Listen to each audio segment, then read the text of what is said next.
ರಾಜ್ಯದ ಕಾಲೇಜು ಕ್ಯಾಂಪಸ್ಗಳಲ್ಲಿ ಹಿಜಾಬ್ ವರ್ಸಸ್ ಕೇಸರಿ ಯುದ್ಧ ವಿವಾದದ ಬಗ್ಗೆ ಕಾಂಗ್ರೆಸ್ ಬಿಜೆಪಿ ನಾಯಕರ ಟಾಕ್ ವಾರ್ ಹೇಗಿತ್ತು? ಸಚಿವಾಕಾಂಕ್ಷಿಗಳಿಗೆ ಸಿಎಂ ಕೊಡ್ತಾರಾ ಸಂಪುಟ ಸಂದೇಶ? ಉಡುಪಿಯ ಕುಂದಾಪುರದಲ್ಲಿ ಹಿಜಾಬ್ ಕೇಸರಿ ಕದನ ಹೆಚ್ಚಾಗಿದ್ದೇಗೆ? ಕೇಸರಿ ಬಳಿಕ ನೀಲಿ ಶಾಲು ಎಂಟ್ರಿ ಕೊಟ್ಟಿದ್ದು ಎಲ್ಲಿ? ವಿವಾದದ ಹಿಂದೆ ಪಿತೂರಿ ಇದೆ ಅಂತ ಆರೋಪಿಸಿದ್ದು ಯಾರು?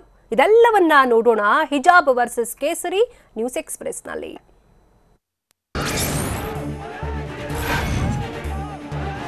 ಉಡುಪಿಯ ಕುಂದಾಪುರದಲ್ಲಿ ಹಿಜಾಬ್ ಕೇಸರಿ ಕದನ ಹೆಚ್ಚಾಗಿದೆ. ಸರ್ಕಾರದ ಆದೇಶ ಧಿಕ್ಕರಿಸಿ ವೆಂಕಟರಮಣ ಪಿಯು ಕಾಲೇಜಿಗೆ ಹಿಜಾಬ್ ಧರಿಸಿ ವಿದ್ಯಾರ್ಥಿನಿಯರು ಬಂದಿದ್ರು. ಈ ವೇಳೆ ಹಿಜಾಬ್ ತೆಗೆದು ಕ್ಲಾಸ್ನಲ್ಲಿ ಕೂರಲು ಪ್ರಿನ್ಸಿಪಲ್ ಮನವಿ ಮಾಡಿದ್ದಾರೆ. ಆದರೆ ಹಿಜಾಬ್ ತೆಗೆಯಲ್ಲ, ನಮಗೆ ನಮ್ಮ ಮನೆಯಲ್ಲಿ ಹೇಳಿದ್ದಾರೆ ಅಂತ ವಿದ್ಯಾರ್ಥಿನಿಯರು ಬಿಗಿಪಟ್ಟು ಹಿಡಿದಿದ್ರು. ಹೀಗಾಗಿ ಹಿಜಾಬ್ ಧರಿಸಿದ್ದ ವಿದ್ಯಾರ್ಥಿನಿಯರಿಗೆ ಪ್ರತ್ಯೇಕ ಕೊಠಡಿ ವ್ಯವಸ್ಥೆ ಮಾಡಲಾಗಿತ್ತು.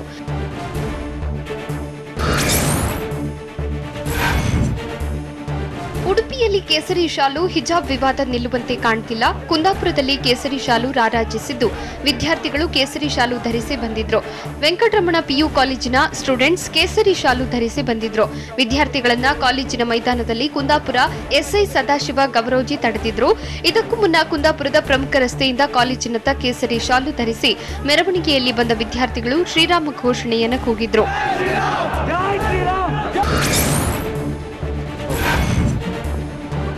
ಉಡುಪಿಯಲ್ಲಿ ಹಿಜಾಬ್ ಧರಿಸಿ ಕಾಲೇಜಿಗೆ ಬಂದ ವಿದ್ಯಾರ್ಥಿನಿಯರಿಗೆ ಪ್ರತ್ಯೇಕ ಕೊಠಡಿ ವ್ಯವಸ್ಥೆ ಮಾಡಲಾಗಿತ್ತು. ಈ ಬಗ್ಗೆ ಹಿಜಾಬ್ ಧರಿಸಿ ಕಾಲೇಜಿಗೆ ಬಂದ ವಿದ್ಯಾರ್ಥಿನಿಯರು ಪ್ರತಿಕ್ರಿಯೆ ನೀಡಿದ್ದು, ಪ್ರತ್ಯೇಕ ಕೊಠಡಿಯಲ್ಲಿ ಕುಳಿತುಕೊಳ್ಳುವುದು ಬೇಸರವಾಗಿದೆ, ನಮಗೆ ತರಗತಿಗಳು ಮಿಸ್ ಆಗ್ತಿವೆ ಅಂತ ಹೇಳಿದ್ದಾರೆ.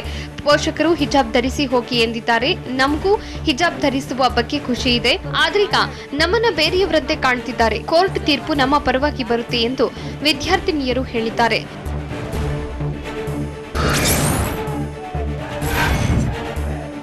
ಹಿಜಾಬ್ ಕೇಸರಿ ಶಾಲು ವಿವಾದದ ಮಧ್ಯೆ ನೀಲಿ ಶಾಲು ಎಂಟ್ರಿ ಕೊಟ್ಟಿತ್ತು. ಚಿಕ್ಕಮಗಳೂರಿನ ಐಡಿಎಸ್ಜಿ ಕಾಲೇಜಿನ ನೀಲಿ ಶಾಲು ಧರಿಸಿ ವಿದ್ಯಾರ್ಥಿಗಳು ಆಗಮಿಸಿದ್ರು. ಹಿಜಾಬ್ ತೆಗೆಸಬಾರದೆಂದು ನೀಲಿ ಶಾಲು ಧರಿಸಿ ವಿದ್ಯಾರ್ಥಿಗಳ ಪ್ರತಿಭಟನೆ ನಡೆಸಿದ್ರು. ಜೈ ಭೀಮ್ ಘೋಷಣೆ ಕೂಗುತ್ತಾ ಹಿಜಾಬ್ ಪರವಾಗಿ ಕೆಲ ವಿದ್ಯಾರ್ಥಿಗಳ ಪ್ರತಿಭಟನೆ ಮಾಡಿದ್ರು. ಈ ವೇಳೆ ಕೇಸರಿ ಶಾಲು ಧರಿಸಿದ ವಿದ್ಯಾರ್ಥಿಗಳು ಜೈ ಶ್ರೀರಾಮ್ ಎಂದು ಘೋಷಣೆ ಕೂಗಿದ್ದಾರೆ. ಪರಿಸ್ಥಿತಿ ತಿಳಿಗೊಳಿಸಲು ಪೊಲೀಸರು ಹರಸಾಹಸ ಪಟ್ಟಿದ್ದಾರೆ.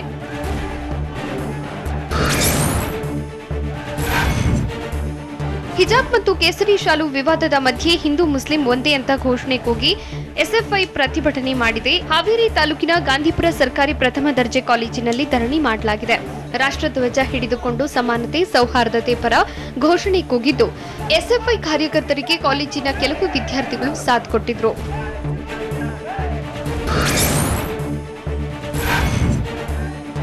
ಸಿಎಂ ಬೊಮ್ಮಾಯಿ ತವರು ಜಿಲ್ಲೆಗೂ ಹಿಜಾಬ್ ವರ್ಸಸ್ ಕೇಸರಿ ಶಾಲು ಫೈಟ್ ಕಾಲಿಟ್ಟಿತ್ತು. ಹಾವೇರಿ ತಾಲೂಕಿನ ಗಾಂಧಿಪುರ ಸರ್ಕಾರಿ ಪ್ರಥಮ ದರ್ಜೆ ಕಾಲೇಜಿನಲ್ಲಿ ಕೇಸರಿ ಶಾಲು ಧರಿಸಿ ಕಾಲೇಜು ಕ್ಯಾಂಪಸ್ಗೆ ವಿದ್ಯಾರ್ಥಿಗಳು ಆಗಮಿಸಿದ್ರು.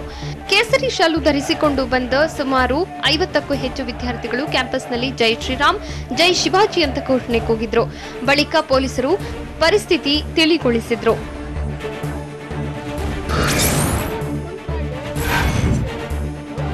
ಹಿಜಾಬ್ ವಿವಾದದ ಬಗ್ಗೆ ಸಿಎಂ ಬೊಮ್ಮಾಯಿ ಪ್ರತಿಕ್ರಿಯೆ ನೀಡಿದ್ದು, ಸರ್ಕಾರದ ಸುತ್ತೋಲೆಯನ್ನ ಎಲ್ಲರೂ ಪಾಲಿಸಬೇಕು ಅಂತ ಮನವಿ ಮಾಡಿದ್ದಾರೆ. ದೆಹಲಿಯಲ್ಲಿ ಮಾತನಾಡಿದ ಸಿಎಂ, ವಿದ್ಯಾರ್ಥಿಗಳು ಶಾಂತಿ ಕದಡುವ ಕೆಲಸ ಮಾಡಬಾರದು. ನಾಳೆ ನ್ಯಾಯಾಲಯದಿಂದ ತೀರ್ಪು ಬರುತ್ತೆ, ತೀರ್ಪು ಬಂದ ಬಳಿಕ ಮುಂದಿನ ನಿರ್ಧಾರ ಮಾಡ್ತೇವೆ ಎಂದು ತಿಳಿಸಿದ್ರು. ಜೊತೆಗೆ ಹಿಜಾಬ್ ವಿವಾದದ ಹಿಂದೆ ಕೆಲ ಶಕ್ತಿಗಳು ಕೆಲಸ ಮಾಡ್ತಿವೆ ಅಂತ ಆರೋಪಿಸಿದ್ರು.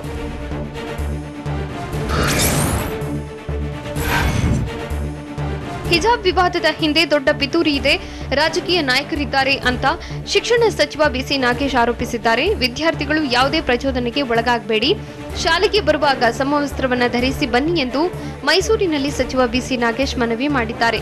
ನಾಯಕರ ದಾಳಕ್ಕೆ ವಿದ್ಯಾರ್ಥಿಗಳು ಬಲಿಯಾಗಬಾರದು.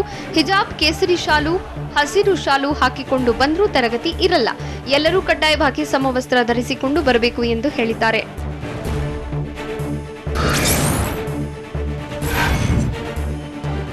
ನಾಳಿನ ಕೋರ್ಟ್ ಆದೇಶ ನೋಡಿಕೊಂಡು ಮುಂದಿನ ತೀರ್ಮಾನ ಮಾಡ್ತೇವೆ ಅಂತ ಶಿಕ್ಷಣ ಸಚಿವ ಬಿಸಿ ನಾಗೇಶ್ ಹೇಳಿದ್ದಾರೆ. ಕಾಲೇಜಿನ ಗೇಟ್ವರೆಗೆ ನಿಮಗೆ ಬೇಕಾದ ಬಟ್ಟೆಯನ್ನ ಹಾಕೊಳ್ಳಿ, ಆದರೆ ಕಾಲೇಜಿನೊಳಗೆ ಬರುವಾಗ ನಿಯಮವನ್ನ ಪಾಲಿಸಬೇಕು ಎಂದು ಸಚಿವರು ತಿಳಿಸಿದ್ದಾರೆ. ಇನ್ನು ಕೆಲ ಕಾಲೇಜುಗಳಲ್ಲಿ ಪ್ರತ್ಯೇಕ ಕೊಠಡಿ ವ್ಯವಸ್ಥೆ ಮಾಡಿರುವುದಕ್ಕೆ ಬಿಸಿ ನಾಗೇಶ್ ಸಮರ್ಥಿಸಿಕೊಂಡಿದ್ದು, ಭಾರತೀಯ ಸಂಸ್ಕೃತಿಯಲ್ಲಿ ರಸ್ತೆ ಮೇಲೆ ಕೂರಿಸಬಾರದು, ಹೀಗಾಗಿ ಪ್ರತ್ಯೇಕ ಕೊಠಡಿ ವ್ಯವಸ್ಥೆ ಮಾಡಿದ್ದಾರೆ ಅಂತ ಹೇಳಿದ್ದಾರೆ.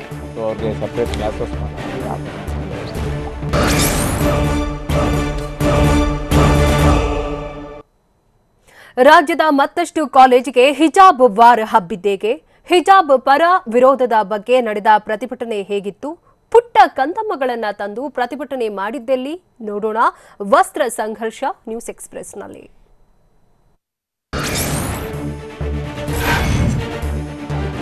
ಹಾಸನದಲ್ಲಿ ಮತ್ತಷ್ಟು ಕಾಲೇಜುಗಳಿಗೆ ಹಿಜಾಬ್ ವಿವಾದ ವ್ಯಾಪಿಸಿದೆ. ಸರ್ಕಾರದ ಆದೇಶಕ್ಕೆ ತಲೆಕೆಡಿಸಿಕೊಳ್ಳದ ವಿದ್ಯಾರ್ಥಿನಿಯರು ಹಾಸನದ ಸರ್ಕಾರಿ ಗೃಹ ವಿಜ್ಞಾನಿ ಕಾಲೇಜಿನಲ್ಲಿ ಹಿಜಾಬ್ ಧರಿಸಿ ಬಂದಿದ್ರು. ಹೀಗಾಗಿ ಹಿಂದೂ ವಿದ್ಯಾರ್ಥಿಗಳು ಕೇಸರಿ ಶಾಲು ಹಾಕೊಂಡು ಬಂದಿದ್ರು. ಹಿಜಾಬ್ ಕೇಸರಿ ಶಾಲು ಹಾಕೊಂಡು ಒಂದೇ ತರಗತಿಯಲ್ಲಿ ಕುಳಿತು ವಿದ್ಯಾರ್ಥಿಗಳು ಪಾಠ ಕೇಳಿದ್ರು.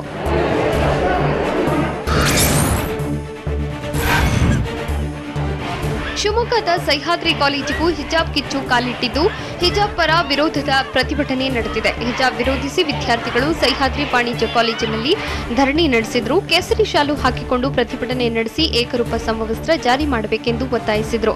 ಇದೇ ವೇಳೆ ಮಾತನಾಡಿದ ವಿದ್ಯಾರ್ಥಿನಿ, ನಾವು ಅವರ ಮುಖ ನೋಡಲು ಸಾಧ್ಯವಾಗ್ತಿಲ್ಲ, ಹೀಗಿದ್ದಾಗ ನಾವು ಹೇಗೆ ಸ್ನೇಹ ಬೆಳೆಸೋದು ಅಂತ ಪ್ರಶ್ನಿಸಿದ್ದಾಳೆ. ಇನ್ನು ಹಿಜಾಬ್ ಬೆಂಬಲಿಸಿ ಶಿವಮೊಗ್ಗ ಡಿಸಿ ಕಚೇರಿ ಎದುರು ಶಿವಮೊಗ್ಗ ಮಹಿಳಾ ಒಕ್ಕೂಟ ಪ್ರತಿಭಟನೆ ನಡೆಸಿದೆ.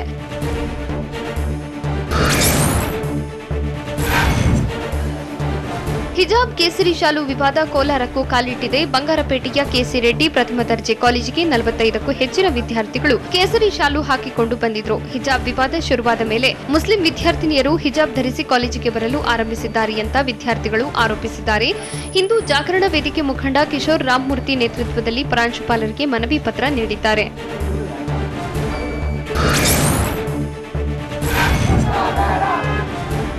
ಹಿಜಾಬ್ ವಿರೋಧಿಸಿ ಕಲಬುರಗಿ ನಗರದಲ್ಲಿ ಪ್ರತಿಭಟನೆ ನಡೆಸಲಾಗಿದೆ. ಶ್ರೀರಾಮ ಸೇನೆ ವಿದ್ಯಾರ್ಥಿ ಘಟಕ ಕಲಬುರಗಿ ನಗರದ ಎಸ್ವಿಪಿ ವೃತ್ತದಿಂದ ಜಿಲ್ಲಾಧಿಕಾರಿ ಕಚೇರಿವರೆಗೆ ಪ್ರತಿಭಟನಾ ಮೆರವಣಿಗೆ ಮಾಡಿದೆ. ಶ್ರೀರಾಮ ಸೇನೆ ರಾಜ್ಯ ಅಧ್ಯಕ್ಷ ಕರುಣೇಶ್ವರ್ ಸ್ವಾಮೀಜಿ ನೇತೃತ್ವದಲ್ಲಿ ಪ್ರತಿಭಟನೆ ನಡೆದಿದ್ದು, ಬುರ್ಕಾ ಬೇಡ ಹಿಜಾಬ್ ಬೇಡ ಅಂತ ಘೋಷಣೆ ಕೂಗಿದ್ದಾರೆ.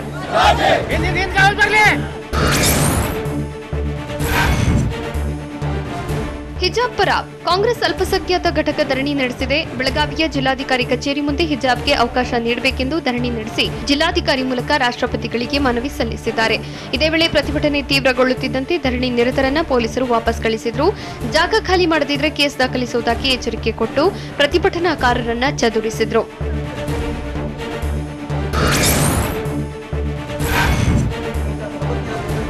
ಹಿಜಾಬ್ ಪರವಾಗಿ ಹುಬ್ಬಳ್ಳಿಯಲ್ಲಿ ನಡೆದ ಪ್ರತಿಭಟನೆಯಲ್ಲಿ 10 ತಿಂಗಳ ಮಗುವಿನ ಜೊತೆ ಆಗಮಿಸಿ ಮಹಿಳೆ ಪಾಲ್ಗೊಂಡಿದ್ರು. ಹುಬ್ಬಳ್ಳಿ ತಹಶೀಲ್ದಾರ್ ಕಚೇರಿ ಎದುರು ಶಾಲಾ ಕಾಲೇಜುಗಳಲ್ಲಿ ಹಿಜಾಬ್ ಬೆಂಬಲಿಸಿ ಪ್ರತಿಭಟನೆ ನಡೆಸಲಾಯಿತು. 10 ತಿಂಗಳ ಮಗುವಿಗೂ ಹಿಜಾಬ್ ಧರಿಸಿದ್ದ ಮಹಿಳೆ, ನಾವು ಚಿಕ್ಕ ಮಕ್ಕಳಿಗೂ ಹಿಜಾಬ್ ಹಾಕ್ತೇವೆ, ಇದರಲ್ಲಿ ಧರ್ಮ ಹುಡುಕೋದು ತಪ್ಪೆಂದು ಆಕ್ರೋಶ ಹೊರಹಾಕಿದ್ರು.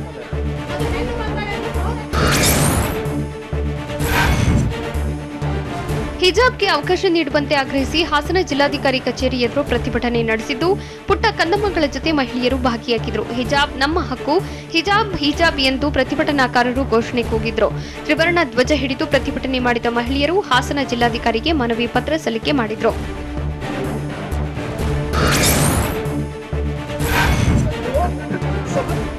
ಮಂಡ್ಯದಲ್ಲಿ ಹಿಜಾಬ್ ವಾರ್ ಕಾವೇರಿದೆ. ಹಿಜಾಬ್ ಪರ ಮಂಡ್ಯ ಜಿಲ್ಲಾಧಿಕಾರಿ ಕಚೇರಿ ಬಳಿ ಪ್ರೊಟೆಸ್ಟ್ ಮಾಡಲಾಗಿದೆ. ಮುಸ್ಲಿಂ ಒಕ್ಕೂಟದಿಂದ ಹಿಜಾಬ್ ಧರಿಸಿ ಧರಣಿ ಮಾಡಿದ್ದು, ನಮ್ಮ ವಸ್ತ್ರ ನಮ್ಮ ಹಕ್ಕು ಎಂದು ಘೋಷಣೆ ಕೂಗಿದ್ದಾರೆ. ವಿದ್ಯಾರ್ಥಿಗಳು, ಮುಸ್ಲಿಂ ಮಹಿಳೆಯರು ಧರಣಿಯಲ್ಲಿ ಪಾಲ್ಗೊಂಡಿದ್ದು, ಹಿಜಾಬ್ ನಮ್ಮ ಸಂಸ್ಕೃತಿ, ಅದಕ್ಕೆ ಧರಿಸುತ್ತೇವೆ, ವಿರೋಧ ಮಾಡುವುದು ಸರಿಯಲ್ಲ ಎಂದು ಆಕ್ರೋಶ ಹೊರಹಾಕಿದ್ರು.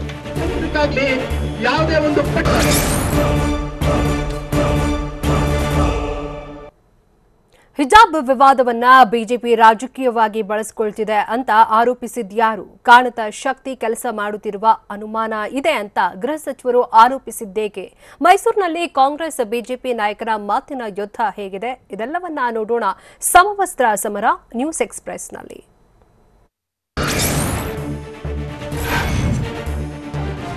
ಹಿಜಾಬ್ ವಿವಾದವನ್ನ ಬಿಜೆಪಿಯವರು ರಾಜಕೀಯವಾಗಿ ಬಳಸಿಕೊಳ್ತಿದ್ದಾರೆ ಅಂತ ಮಾಜಿ ಸಿಎಂ ಸಿದ್ದರಾಮಯ್ಯ ಆರೋಪಿಸಿದ್ದಾರೆ. ಬೆಂಗಳೂರಿನಲ್ಲಿ ಮಾತಾಡಿದ ಅವರು, ಬಹಳ ವರ್ಷಗಳಿಂದ ಹಿಜಾಬ್ ಧರಿಸುತ್ತಿದ್ದಾರೆ. ಹಿಜಾಬ್ ಮುಸ್ಲಿಂ ಸಮುದಾಯದ ಒಂದು ಭಾಗ. ಆದ್ರೀಗ ಇವರು ಕೇಸರಿ ಶಾಲು ಹಾಕಿ ಕಳುಹಿಸುತ್ತಿರುವುದು ರಾಜಕೀಯ. ಹಿಜಾಬ್ ಹಾಕೋದ್ರಿಂದ ಏನ್ ತೊಂದರೆ ಅಂತ ಹೇಳಲಿ, ವಿವಾದದಿಂದ ಮಕ್ಕಳ ಮೇಲೆ ದುಷ್ಪರಿಣಾಮ ಬೀರುತ್ತೆ, ವೋಟಿಗಾಗಿ ರಾಜಕೀಯ ಮಾಡುತ್ತಿದ್ದಾರೆ ಎಂದು ಸಿದ್ದರಾಮಯ್ಯ ಹೇಳಿದ್ದಾರೆ.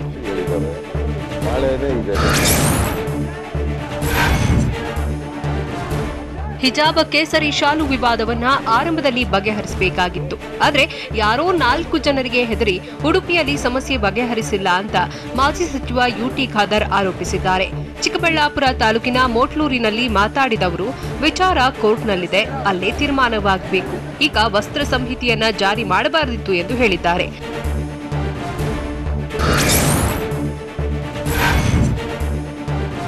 ಹಿಜಾಬ್ ಕೇಸರಿ ಶಾಲು ವಿವಾದ ಹಿನ್ನೆಲೆ ರಾಜ್ಯದ ಎಲ್ಲಾ ಶಾಲೆಗಳಿಗೆ ಪೊಲೀಸರು ರಕ್ಷಣೆ ನೀಡುತ್ತಾರೆ ಅಂತ ತೀರ್ಥಹಳ್ಳಿಯಲ್ಲಿ ಗೃಹ ಸಚಿವ ಆರಗ ಜ್ಞಾನೇಂದ್ರ ಹೇಳಿದ್ದಾರೆ. ವಿದ್ಯಾರ್ಥಿಗಳು ಸಮವಸ್ತ್ರದಲ್ಲೇ ಶಾಲೆಗೆ ಹಾಜರಾಗಬೇಕು. ಹಿಜಾಬ್ ಕೇಸರಿ ಶಾಲು ಧರಿಸಿ ಕಾಲೇಜಿಗೆ ಬರುವಂತಿಲ್ಲ. ಸಮವಸ್ತ್ರ ಸಮಾನತೆಯ ಸಂಕೇತವಾಗಿದೆ ಅಂತ ಆರಗ ಜ್ಞಾನೇಂದ್ರ ತಿಳಿಸಿದ್ದಾರೆ.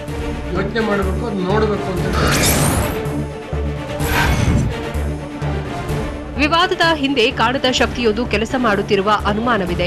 ಈ ಬಗ್ಗೆ ತನಿಖೆ ನಡೆಸಲು ಪೊಲೀಸ್ ಇಲಾಖೆಗೆ ನಿರ್ದೇಶನ ನೀಡಿದ್ದೇವೆ ಅಂತ ಶಿವಮೊಗ್ಗ ಜಿಲ್ಲೆ ತೀರ್ಥಹಳ್ಳಿಯಲ್ಲಿ ಆರಗ ಜ್ಞಾನೇಂದ್ರ ತಿಳಿಸಿದ್ದಾರೆ. ಕೋವಿಡ್ನಿಂದ ಕಳೆದ 2 ವರ್ಷದ ಶಿಕ್ಷಣ ಹಾಳಾಗಿದೆ. ಈ ವರ್ಷ ಕೂಡ ಮಕ್ಕಳ ಭವಿಷ್ಯ ಹಾಳಾಗಬಾರದು. ಹೀಗಾಗಿ ಯಾರು ಕೂಡ ಮಕ್ಕಳನ್ನ ಎತ್ತಿ ಕಟ್ಟಬಾರದು. ವಿದ್ಯಾರ್ಥಿಗಳು ಯಾವುದೇ ಪ್ರಚೋದನೆಗೆ ಒಳಗಾಗಬಾರದು ಎಂದು ಇದೇ ವೇಳೆಗೆ ಆರಗ ಜ್ಞಾನೇಂದ್ರ ಮನವಿ ಮಾಡಿದ್ದಾರೆ.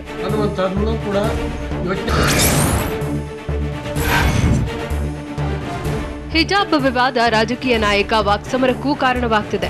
ಇದು ನನ್ನ ತಾತನದ್ದೇ ದೇಶ, ನಿಮ್ಮ ತಾತನೂ ಹಿಂದೂ ಆಗಿದ್ದರು ಅಂತ ಶಾಸಕ ತನ್ವೀರ್ ಸೇಠ್ಗೆ ಸಂಸದ ಪ್ರತಾಪ್ ಸಿಂಹ ಟಾಂಗ್ ಕೊಟ್ಟಿದ್ದಾರೆ. ತನ್ವೀರ್ ಸೇಠ್ ಪೂರ್ವಜರು ಮೆಕ್ಕಾ, ಮದೀನಾದಿಂದ ಬಂದಿಲ್ಲ. ದಬ್ಬಾಳಿಕೆ, ಭಯದಿಂದ ಮತಾಂತರವಾಗಿ ತನ್ವೀರ್ ಸೇಠ್ ಆದ್ರು. ಇಲ್ಲೇ ಹುಟ್ಟಿ ಇಲ್ಲೇ ಬೆಳೆದು ಮತಾಂತರಗೊಂಡವರು ಯಾರೂ ರೋಮ್, ಬತ್ಲೆಹೆಮ್ನಿಂದ ಇಲ್ಲಿಗೆ ಬಂದವರಲ್ಲ.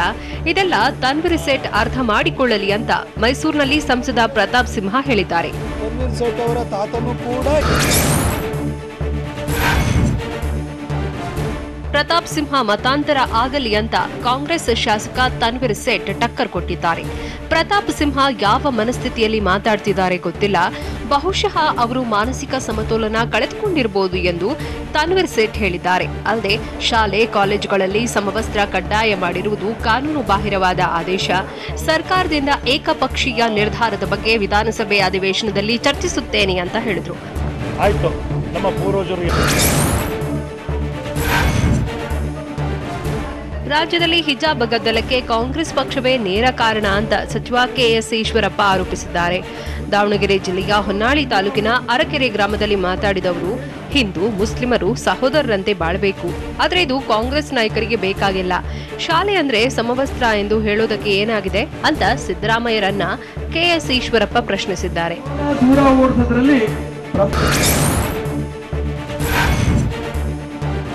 ಸಿದ್ದರಾಮಯ್ಯರದ್ದು ನಿರಂತರ ವೋಟ್ ಬ್ಯಾಂಕ್ ಪಾಲಿಟಿಕ್ಸ್ ಅಂತ ಚಿಕ್ಕಬಳ್ಳಾಪುರ ನಗರದಲ್ಲಿ ಸಚಿವ ಆರ್ ಅಶೋಕ್ ವಾಗ್ದಾಳಿ ನಡೆಸಿದ್ದಾರೆ. ಚಾಮುಂಡೇಶ್ವರಿ ಕ್ಷೇತ್ರದಲ್ಲಿ ಸೋತಿರುವ ಸಿದ್ದರಾಮಯ್ಯಗೆ ಈ ಬಾರಿ ಬಾದಾಮಿ ಕ್ಷೇತ್ರದಲ್ಲೂ ಗೆಲ್ಲಲು ಆಗಲ್ಲ. ಹೀಗಾಗಿ ಚಾಮರಾಜಪೇಟೆ ಕ್ಷೇತ್ರಕ್ಕೆ ಬರಲು ಯತ್ನಿಸುತ್ತಿದ್ದಾರೆ. ಅದಕ್ಕೆ ಏನ್ ಮಾಡಬೇಕು ಅದನ್ನೆಲ್ಲ ಅವ್ರು ಮಾಡ್ತಿದ್ದಾರೆ. ಚುನಾವಣೆ ಹತ್ತಿರ ಇರೋದ್ರಿಂದ ಹಿಜಾಬ್ ವಿವಾದ ಸೃಷ್ಟಿ ಮಾಡಿದ್ದು ಸಿದ್ದರಾಮಯ್ಯ ಕಣ್ಣು ಅಲ್ಪಸಂಖ್ಯಾತರ ಮತಗಳ ಮೇಲಿದೆ ಎಂದು ಆರ್ ಅಶೋಕ್ ಹೇಳಿದ್ದಾರೆ.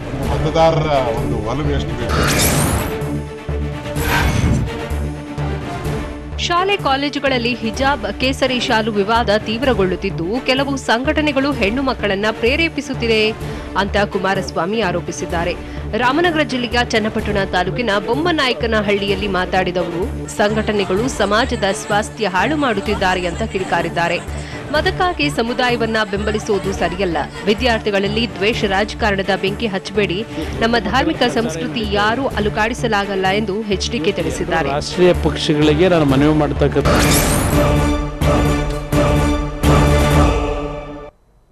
ಸಚಿವಾಕಾಂಕ್ಷಿಗಳಿಗೆ ಸಿಎಂ ಕೊಡ್ತಾರಾ ಸಂಪುಟ ಸಂದೇಶ? ದೆಹಲಿಯಲ್ಲಿ ಮುಖ್ಯಮಂತ್ರಿ ಯಾರನ್ನೆಲ್ಲ ಭೇಟಿ ಮಾಡಿ ಚರ್ಚಿಸಿದ್ದಾರೆ? ನಾನು ಕೂಡ ಆಕಾಂಕ್ಷಿ ಅಂತ ಮಂತ್ರಿಗಿರಿ ಮೇಲೆ ಯಾರೆಲ್ಲ ಟವೆಲ್ ಹಾಕ್ತಿದ್ದಾರೆ ನೋಡೋಣ ಸಂಪುಟ suspense news ಎಕ್ಸ್‌ಪ್ರೆಸ್‌ನಲ್ಲಿ.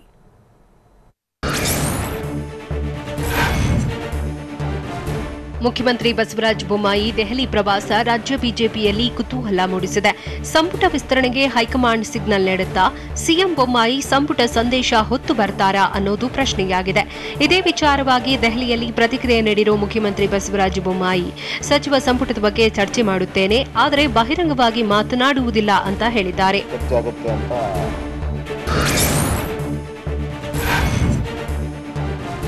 Bommai cabinet surgery ಆಗೋದು ಪಕ್ಕಾ ಅಂತ ಹೇಳಲಾಗ್ತಿದೆ. ಜೊತೆಗೆ ಸಂಪುಟ ವಿಸ್ತರಣೆಯಾದ್ರೆ ಯಾರು ಔಟ್ ಅನ್ನೋ ಕುತೂಹಲವೂ ಹೆಚ್ಚಾಗಿದೆ. ಸಂಪುಟ ಸರ್ಜರಿ ವೇಳೆ ಹೊಸಬರಿಗೆ ಅದೃಷ್ಟ ಒಲಿಯಲಿದ್ದು ಹಳಬರಿಗೆ ಕೊಕ್ಕೊಡುವುದು ಫಿಕ್ಸ್ ಆದಂತಿದೆ.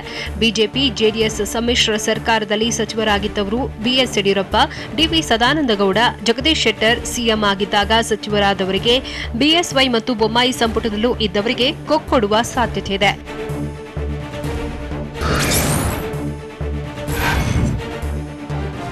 ರಾಜ್ಯ ಸಂಸದರ ಜೊತೆ ಮುಖ್ಯಮಂತ್ರಿ ಬಸವರಾಜ ಬೊಮ್ಮಾಯಿ ಸಭೆ ನಡೆಸಿದ್ದಾರೆ. ದೆಹಲಿಯ ಖಾಸಗಿ ಹೋಟೆಲ್ನಲ್ಲಿ ನಡೆದ ಸಭೆಯಲ್ಲಿ ಹಲವು ನಾಯಕರು ಭಾಗಿಯಾಗಿದ್ದರು. ಪ್ರಹ್ಲಾದ್ ಜೋಶಿ, ನಿರ್ಮಲಾ ಸೀತಾರಾಮನ್, ನಾರಾಯಣಸ್ವಾಮಿ, ಭಗವಂತ ಖೂಬಾ, ಸುಮಲತಾ, ಗದ್ದಿಗೌಡರ್, ಈರಣ್ಣ ಕಡಾಡಿ, ದೇವೇಂದ್ರಪ್ಪ, ಡಿಕೆ ಸುರೇಶ್ ಸಭೆಯಲ್ಲಿ ಪಾಲ್ಗೊಂಡಿದ್ದರು.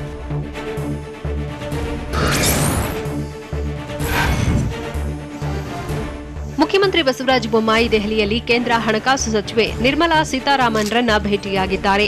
ಸಂಸತ್ ಭವನದಲ್ಲಿ ಭೇಟಿಯಾಗಿ ಜಿಎಸ್ಟಿ ಪರಿಹಾರ ಸೇರಿದಂತೆ ಹಣಕಾಸು ನೆರವು ಕುರಿತು ಚರ್ಚಿಸಿದ್ದಾರೆ. ಕೇಂದ್ರದ ಹಣಕಾಸು ಇಲಾಖೆಯಿಂದ ಕರ್ನಾಟಕಕ್ಕೆ ನೀಡಬೇಕಾದ ನೆರವಿನ ಬಗ್ಗೆ ಮಾತುಕತೆ ನಡೆಸಿದ್ದಾರೆ.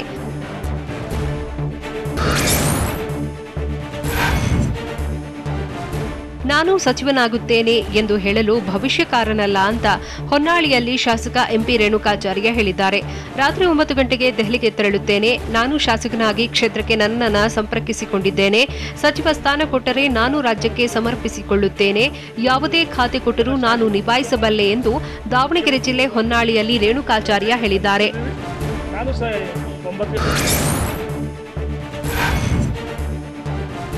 ರೇಣುಕಾಚಾರ್ಯ ಯತ್ನಾಳ್ಗೆ ಮಾಧ್ಯಮಗಳ ಕ್ಯಾಮೆರಾ ಕಂಡರೆ ಜೋಶ್ ಬರುತ್ತದೆ.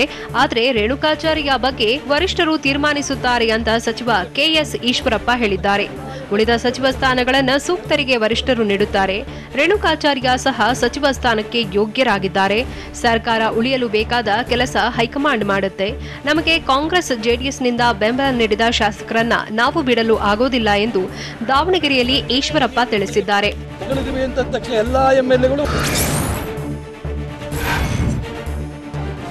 ಸಚಿವ ಸಂಪುಟ ವಿಸ್ತರಣೆ ಎಂದಾದರೂ ಮಾಡಲಿ, ಅವಸರವಿಲ್ಲ ಅಂತ ವಿಜಯಪುರದಲ್ಲಿ ಬಸನಗೌಡ ಪಾಟೀಲ್ ಯತ್ನಾಳ್ ಹೇಳಿದ್ದಾರೆ. ನನಗೆ ಸಚಿವ ಸ್ಥಾನ ನೀಡುವಂತೆ ಯಾರ ಬಳಿಯೂ ಕೇಳಿಕೊಂಡಿಲ್ಲ. ಸಿಎಂ ಬಳಿ ಏಕಾಂಗಿಯಾಗಿ ಅರ್ಧ ಗಂಟೆ ಚರ್ಚೆ ಮಾಡಿದ್ದೇನೆ. ನಗರದ ಅಭಿವೃದ್ಧಿ, ಮುಂದಿನ ಚುನಾವಣೆ ಬಗ್ಗೆ ಚರ್ಚಿಸಿದ್ದೇವೆ. ಸಚಿವ ಸ್ಥಾನ ಯಾವುದೇ ಖಾತೆಯನ್ನ ನಾನು ಕೇಳಿಲ್ಲ. ಗೃಹ ಖಾತೆ ಕೊಟ್ಟರೆ ಹಿಜಾಬ್, ಕೇಸರಿ ಶಾಲು ವಿವಾದಕ್ಕೆ ಅಂತ್ಯ ಹಾಡುತ್ತೇನೆ ಅಂತ ಶಾಸಕ ಯತ್ನಾಳ್ ತಿಳಿಸಿದ್ದಾರೆ.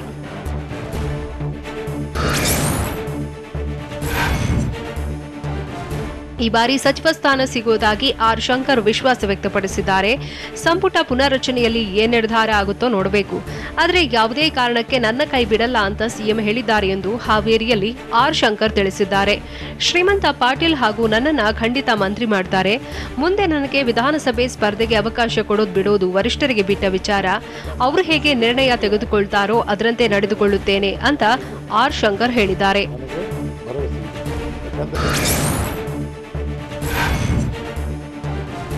ಸಂಪುಟ ಸರ್ಜರಿಯ ಸುಳಿವು ಸಿಕ್ತಿದ್ದಂತೆ ಸಚಿವ ಸ್ಥಾನದ ಆಕಾಂಕ್ಷಿಗಳು ಅಲರ್ಟ್ ಆಗಿದ್ದಾರೆ. ನಾನು ಕೂಡ ಸಚಿವ ಸ್ಥಾನದ ಆಕಾಂಕ್ಷಿ ಅಂತ ಕೊಪ್ಪಳ ಜಿಲ್ಲೆ ಗಂಗಾವತಿಯಲ್ಲಿ ಶಾಸಕ ಪರಣ್ಣ ಮುನವಳ್ಳಿ ಹೇಳಿದ್ದಾರೆ. ನಾನು 2 ಬಾರಿ ಶಾಸಕನಾಗಿ ಆಯ್ಕೆಯಾಗಿದ್ದೇನೆ. ಇಲ್ಲಿನ ಜನರ ಆಶಯ ಈಡೇರಿಸಲು ಅಧಿಕಾರ ಬೇಕು. ಹೀಗಾಗಿ ಸಿಎಂ ಬೊಮ್ಮಾಯಿ ಬಿಜೆಪಿ ವರಿಷ್ಠರಿಗೆ ಹನುಮಂತ ಹುಟ್ಟಿದ ನಾಡಿಗೆ ಸಚಿವ ಸ್ಥಾನ ನೀಡಬೇಕು ಎಂದು ಮನವಿ ಮಾಡಿದ್ದೇನೆ. ಅಲ್ಲದೆ ಒಂದು ಜಿಲ್ಲೆಗೆ 2 ಸಚಿವ ಸ್ಥಾನ ನೀಡಿದರೆ ತಪ್ಪೇನು?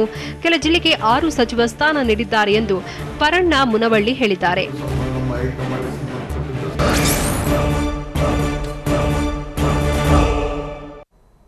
ಶಾಸಕ ತೇಲ್ಕೂರ್ ವಿರುದ್ಧ ಮಹಿಳೆ ದೂರು ನೀಡಿದ್ದೇಕೆ? ರಾಜ್ಯದಲ್ಲೂ ಚುನಾವಣೆಗೂ ಮುನ್ನವೇ ಕಾಂಗ್ರೆಸ್ ಸಿಎಂ ಅಭ್ಯರ್ಥಿ ಘೋಷಣೆ ಮಾಡುತ್ತಾ? ಕಾಣೆಯಾಗಿದ್ದ ರೈತ ಶವವಾಗಿ ಪತ್ತೆಯಾಗಿದ್ದು ಎಲ್ಲಿ? ನೋಡೋಣ ಸಮಗ್ರ ನ್ಯೂಸ್ ಎಕ್ಸ್‌ಪ್ರೆಸ್‌ನಲ್ಲಿ.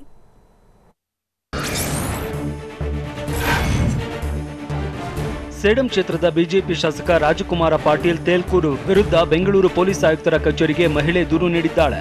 ಬೆಂಗಳೂರು ಪೂರ್ವ ವಿಭಾಗದ ಹೆಚ್ಚುವರಿ ಪೊಲೀಸ್ ಆಯುಕ್ತ ಸುಬ್ರಹ್ಮಣ್ಯೇಶ್ವರ ರಾವ್ಗೆ ದೂರು ಸಲ್ಲಿಸಿದ್ದಾರೆ. ಶಾಸಕ ತೇಲ್ಕೂರ್ ನನ್ನನ್ನ ಲೈಂಗಿಕವಾಗಿ ಬಳಸಿಕೊಂಡಿದ್ದಾರೆ. ತೇಲ್ಕೂರ್ ಜೊತೆ ಸಂಪರ್ಕದಿಂದಾಗಿ ನನಗೆ ಗಂಡು ಮಗು ಜನಿಸಿದೆ. 14 ವರ್ಷದ ಮಗನನ್ನ ತಮ್ಮ ಮಗ ಅಂತ ಒಪ್ಪಿಕೊಳ್ಳಬೇಕು. ತನಿಖೆ ನಡೆಸಿ ಕಾನೂನು ಪ್ರಕಾರ ನ್ಯಾಯ ಕೊಡಿಸಿ ಅಂತ ಮಹಿಳೆ ಮನವಿ ಮಾಡಿದ್ದಾರೆ.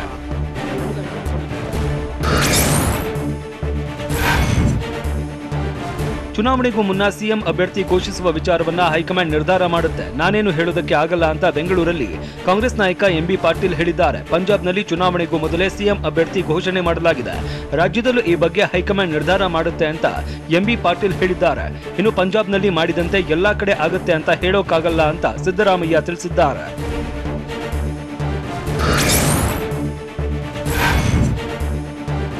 ಜೆಡಿಎಸ್ ಮುಖಂಡ ವೈಎಸ್ವಿ ದತ್ತ ಮಾಜಿ ಸಿಎಂ ಸಿದ್ದರಾಮಯ್ಯರನ್ನ ಭೇಟಿ ಮಾಡಿ ಚರ್ಚಿಸಿದ್ದಾರೆ. ಇದೇ ವೇಳೆ ಜೆಡಿಎಸ್ ನಿಲುವಿನ ಬಗ್ಗೆ ವೈಎಸ್ವಿ ದತ್ತ ಅಸಮಾಧಾನ ಹೊರಹಾಕಿದ್ದಾರೆ. ಬಿಜೆಪಿ ವಿರುದ್ಧ ಜೆಡಿಎಸ್ ಹೆಚ್ಚು ಹೋರಾಟ ಮಾಡ್ತಾ ಇಲ್ಲ, ಆದ್ರೆ ಯಾವುದೇ ಕಾರಣಕ್ಕೂ ಸಿದ್ಧಾಂತ ಬದಲಾಗಬಾರದು. ರಾಷ್ಟ್ರೀಯ ಪಕ್ಷಗಳನ್ನ ಸಮಾನ ದೂರದಲ್ಲೇ ಇಡಬೇಕು. ಈ ಮೂಲಕ ಜಾತ್ಯತೀತ ನಿಲುವಿಗೆ ಬದ್ಧರಾಗಿರಬೇಕು ಅಂತ ದತ್ತ ತಿಳಿಸಿದ್ದಾರೆ.